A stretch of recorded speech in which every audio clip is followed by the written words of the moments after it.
guys, Iggy back again. I'm here with Jeff, one of the lead developers for Ashes of the Creation. Who's lead developer, right? One of the lead designer. Lead designer. Yeah. Sorry. It's all good. And so we're going to do a little gameplay, but I just wanted to, go over a few things on the game. Mainly kind of what inspired you, or what inspires you daily on this game, like in all that you do in it. I take a lot of my inspiration from the first moment that I started playing MMOs, right? Like there's sort of a first love that you have in this genre. It's usually your first game because it sort of opens your mind to what's possible in an MMO. Like, it's such a different experience than a single player game, and my first one was Anarchy Online, and it was sort of like a revolution in my head of what a game could be. And so I imagined a lot of stuff could be possible in this game that really ended up not being possible. So I wrote a story in my head of what I really wanted to be playing, and that game wasn't that. It kind of fulfilled a role for me during that time, but that idea of what an MMO could be is sort of what we work with every day here in Ashes of Creation. Like, what can you do in an MMO that's different from any other game is based on what kind of community it has, what kind of players you have, and sort of how they work together. So we really want to create systems in this game that bring people together, that create friction, that create opportunities for stories that are bigger and better than anything I can personally write as a designer, right? So we want to create, or sort of recapture that magic that MMOs used to have back in the day and bring the genre forward in a way that kind of reimagines what MMOs could have been had they taken a different direction a long time ago. Very cool. So there are a lot of games out now and coming that don't charge you a monthly fee, which is cool because you can either get the game free or maybe pay a little bit up front for the game, and then it's free. You might be able to buy a buff, which is not cool in my opinion. Like, when I say a buff, a hammer that nobody has that's incredibly powerful. Kind of makes it horrible for everybody else. A lot of people quit on that. And then there's other guys that will make it totally free. If you want to buy a shirt that says your name on it, you got to pay money for it. But then the whole MMO thing where you have to pay per month, there's kind of a benefit to it. I'm a cheap bastard myself, but there's kind of a benefit to it because there's typically going to be longevity to it. There's typically going to be lots of updates, sometimes add-ons, just so many different things that maybe the free guys won't do as often. And so there's that value on the game. Now, unfortunately, I haven't done as much research as I should. PAX is huge, guys. It's gigantic. Yeah, I'm interviewing so many different people. And actually, in a few interviews, I've been, oh yeah, so this game does that? No. Oh, that was another one that I'm going to do. So sometimes you get mixed up in it. And that was weird. The lights just changed. Anyway.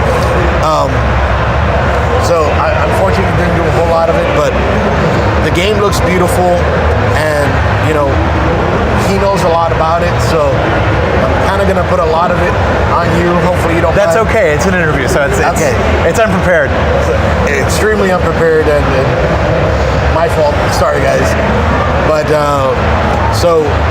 I've walked in and we just started a little conversation before, and so I've been looking at this screen. The graphics look amazing. So I don't know if you want to take us into the game or maybe talk a little bit more about it. Sure. So I'll talk a little bit about it, and then I'll try to bring you in the game. This is our Alpha Zero level. We just launched it in late December of last year. Okay. It's kind of our tech alpha, so we're preparing for our big alpha launch. that's coming in Q4 of this year-ish.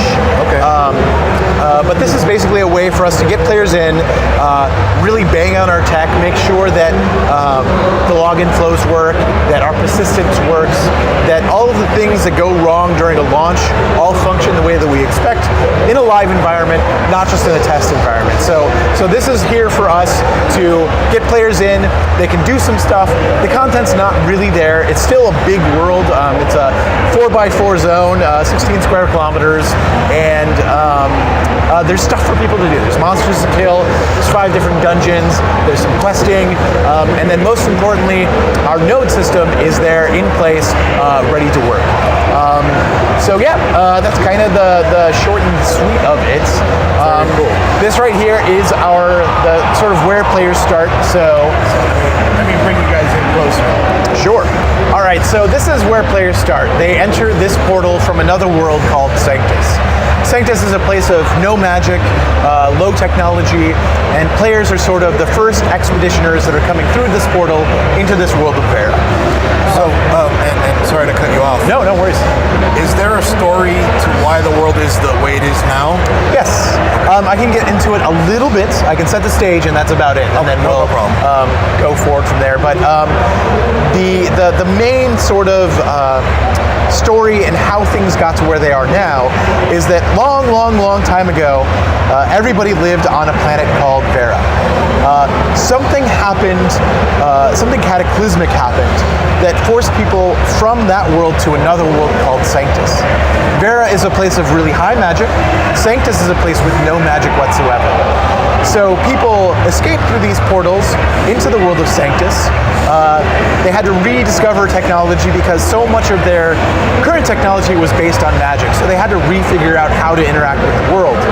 Thousands and thousands of years go by, a long dark age passes. This history that I just told you falls into myth and legend. After this time passes, these portals reopen, and the players are going to take the part of people who are coming through those portals once again back to the world of Vera, rediscover that magic, rediscover their history, and try to figure out what happened to this world to force them out of it. Oh, so they're back on their original planet. Yes. Oh, okay. That's awesome. Yeah. So they'll step out into this world. They'll get introduced to it through some of these quest givers. They'll talk to you. They'll wave to you.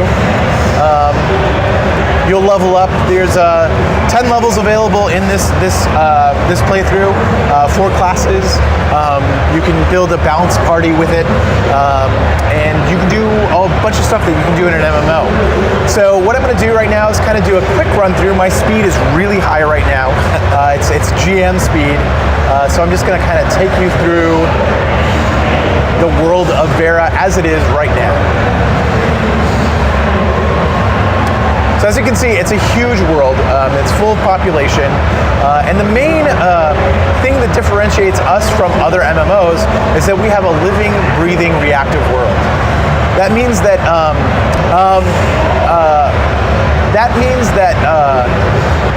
so our world is separated into zones, which are then separated into what we call nodes.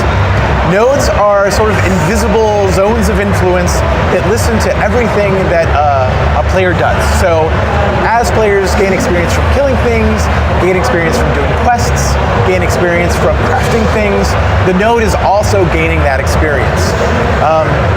Once a node gains enough experience, it levels up and then starts to attract NPCs to it. Nice. And so what you see here is sort of the wilderness of the world. It's a blank slate when players first arrive. On day 1, when we turn on the servers, there's going to be just this, just a bunch of wilderness, monsters, dungeons, but very little in the way of civilization. It's up to the players to kind of decide where and when and how civilization evolves. So I'm going to bring you over to one of our nodes. So actually, as you're saying that, so day it opens up, it'll be like this. So let's say I start playing the game a year later. I'm not going to get this. I'll get a kind of different environment. Right, you'll get a More evolved environment. yeah, it'll be more evolved. There'll be more. Hang on.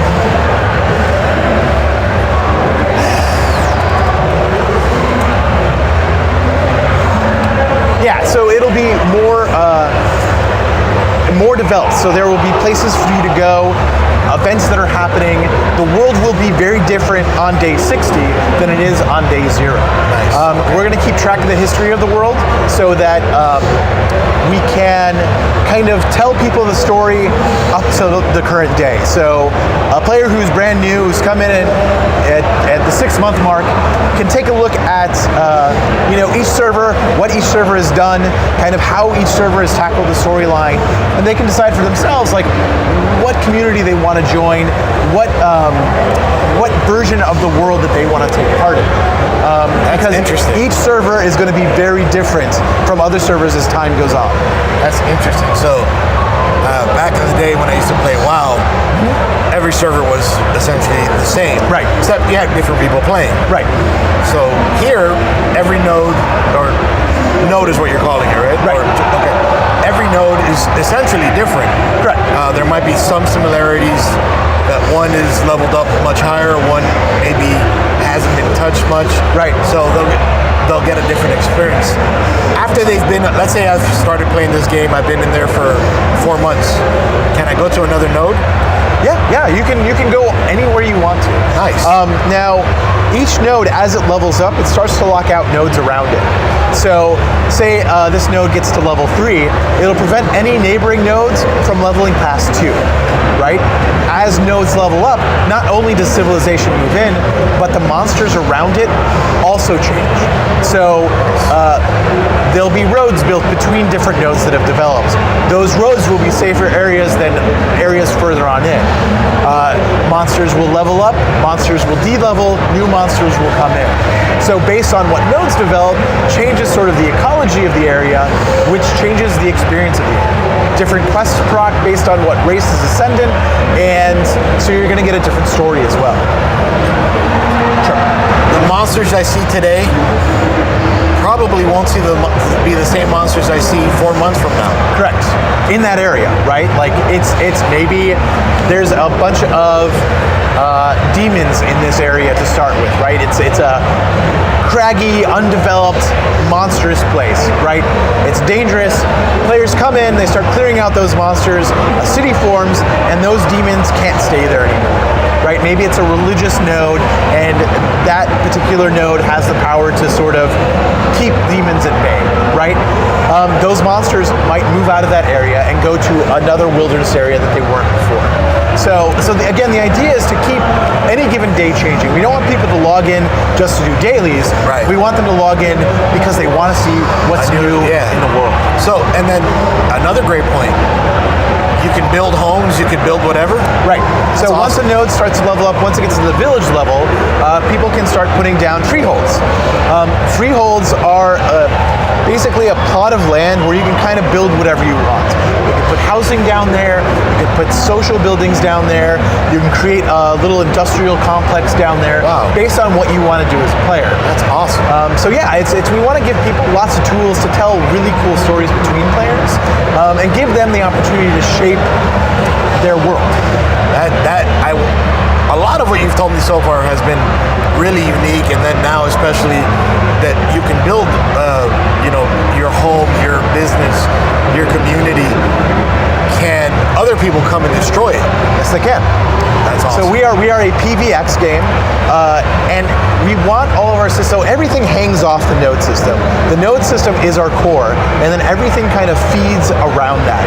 The nodes function as an engine that provides content for the PvE side, and then the PvP side is what kind of creates the dynamism of it, right? So when a town is leveled, and it's leveled as an elf town, let's say, it's offering elf amenities and elf quests, and I'm an orc, and I don't get the kind of benefit that I want to from that, right? I can get my dwarf buddies and my human buddies to come siege that town, bring it low, unlock the other nodes that are around it, and start trying to build an orc city. Wow. So again, it's like this feedback loop that keeps content changing, keeps the world changing, and creates really cool stories. That is truly unique. Going back to WoW, WoW was the last real MMO I played. Okay. It consumed me. It was a great game. I played a lot too. Yeah, it really ate me up. I won't go into what happened, but a lot happened.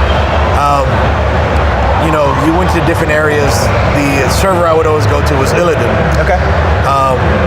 And everybody knew where the town was. Everybody knew where everything was after a certain point. And you could raid it. Right. But it didn't really matter. It didn't do anything. Right. Right.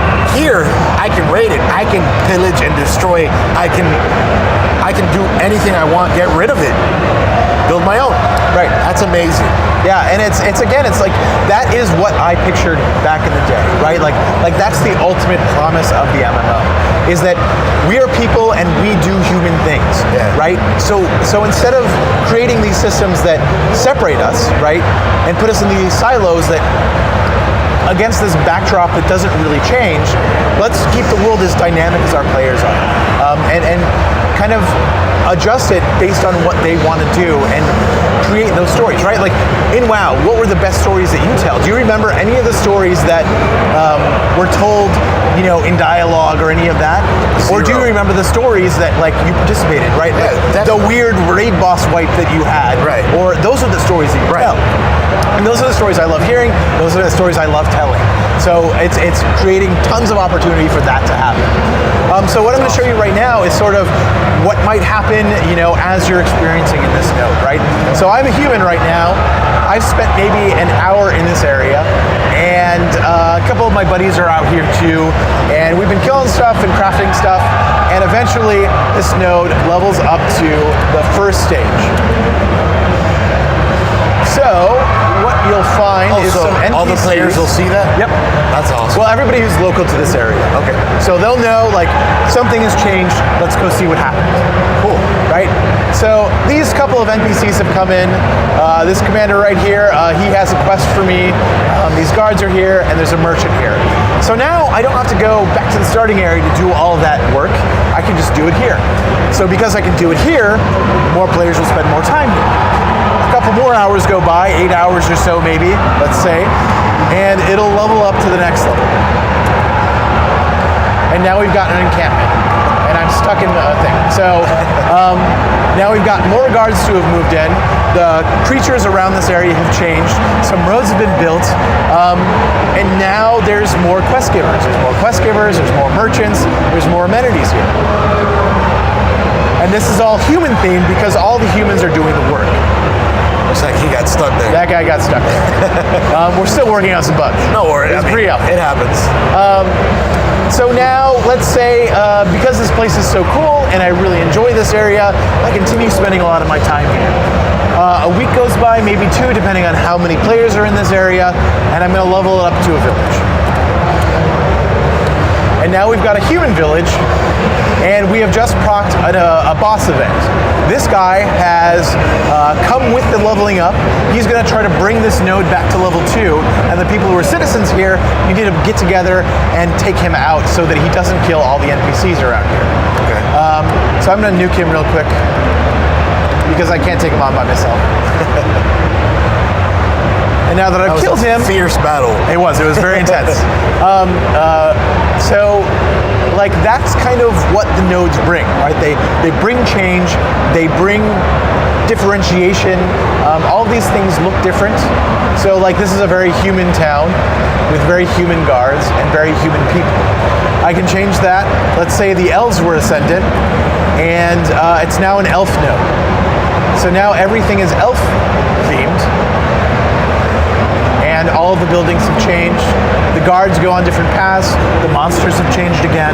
And again, it keeps things different. It keeps things moving. It keeps things changing. Right now in our experience, we only have up to level 3, so I can't show you anymore. But that's kind of the basic shtick of it. That's awesome. And that kind of gives you a lot of opportunity. Let's say you guys come out with the game already. That gives you an opportunity to have a little more time maybe for the further level ups to develop a few more creatures, right, and put that in there. And then since you'll be patching it, probably you'll be introducing new things each patch or something along those lines. Yeah, it's one of those things. That's why we have a subscription model. We want to really be able to forecast, the size of our development team so that we can continue to put out more content. We want this game to have a long lifespan. The only way to support that long lifespan is to continue to provide content for people. Right. Different ways for people to interact with the world, different organizations, different levers that players can play with. That's really awesome. I haven't. Are you able to show any kind of battle? Any kind of what? Battle? Yeah, sure. We will go. And he already mentioned it, but you won't be going this fast. He kind of has it in a developer mode again. Yeah, let's turn that down. So.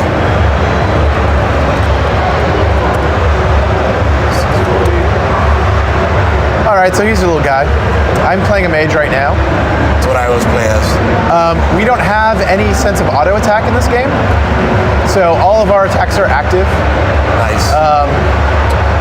We want people to play the game. We don't want the game to play itself. Right. We have kind of a mixture of tab targeting and action-based skills. So some of the things you'll see are sort of skill shots. That lightning bolt was a skill shot. The fireball was a tab target ability. We think movement is really important and making things kind of like dynamic and not stationary. We want people to be able to move around when they're casting. And that kind of also goes into the PvP side of things. Because again, we want people to have fun, right? And having fun is keeping people engaged, keeping the pace fast, and letting people build what they want to build. So in this game, we've got 8 different classes. Well, at the end, we'll have 8 different classes. They're split among 4 physical types and 4 magical types. On the physical side, we've got tank, fighter, ranger, and rogue. On the magical side, we've got the summoner, bard, mage, and cleric. So those guys kind of fill the base archetypes that you're going to find in just about any MMO. But then we kind of change that up with our subclasses. So of those 8 archetypes, you can subclass those 8 archetypes again. So I could go tank mage, I could go bard cleric, I could go bard fighter, and kind of change up how my core class functions. Cool. So once I choose a tank, I'm always going to be a tank of some kind, right?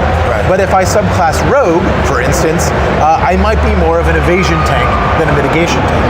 Okay. If I chose tank again, so I'm tank, then I'm going to be like a really powerful mitigation-based tank.